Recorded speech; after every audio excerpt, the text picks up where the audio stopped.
What's up and salam na naman sa ating lahat mga ka-adventure. Oo, ngayong araw pala ay napag-uusapan namin magkakasama na pupunta kami dito sa may Jollibee. Oo, nga pala libre ni Ate Lani yan. Hindi, inutang lang namin. Oo, tama, inutang lang namin yung pinangkain namin dito sa Jollibee. Oo, doon pa lang kasi sa loob, niyaya na kami ni Ate Lani. Oo, naisip niya rin kaming pahiramin ng pera kasi alam niya na wala pa kaming sahod. Oo, isang buwan pa kasi kami bago kami sa sahod. Pero dahil mabait talaga si Ate Lani sa amin, ay siya mismo ang nagyaya sa amin. Oo, ito pala, sa gusto makakita kung sino si Ate Lani, siya lang naman yung pinakamagandang Ate Lani namin. Yan siya.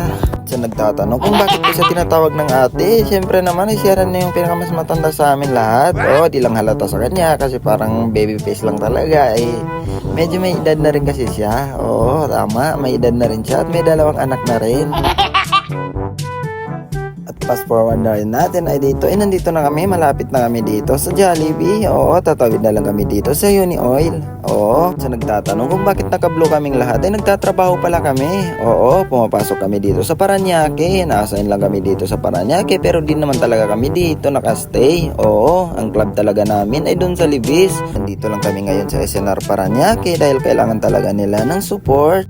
Oo, at nga pala, balik tayo dito sa mga kasama ko. Oo, alam niyo ba kasi na sobrang saya nilang kasama. Oo, makukulit lang at maingay pero mababait naman lahat. Pero kung minsan ay hindi ka dapat mapipikon sa kanila. Oo, kasi kung minsan kasi ay meron talagang kupal at kinukupal ka talaga. Oo, ewan ko na lang. Basta, intindihin mo na lang. Kasi kung minsan talaga ay may titira at titira talaga sa'yo. Pero hindi sama ng loob yun ha.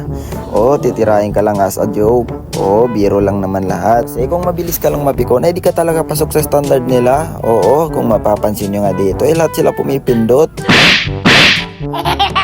Isa-isa na lang. Ingay mo pre. Sa inyo, yung C1 lang? Saan pa kayo mag-order dito? Dito na lang. At dito dahil nakapili na kami ng order namin ay hinihintay na lang namin. Oo, may dala na rin kaming kutsara at tinidor at hinihintay na lang namin na mag-ring yung order namin. Oo, pero mamaya-maya lang konti ay nag-ring na yung order namin. Oo, binabaan na namin. Sabi ko nga sa kanila dahil iniwan ko yung cellphone ko sa kanila, ibibidyohan nila yung pagdating ko pero wala talagang nag-video sa kanila. Oo, picture lang talaga yung iniwan nila. At nga pala, bago matapos ang video na to, pwede ko ba mahingi ang like at follow mo lang? Salamat!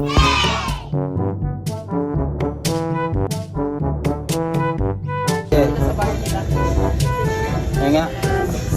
चल सके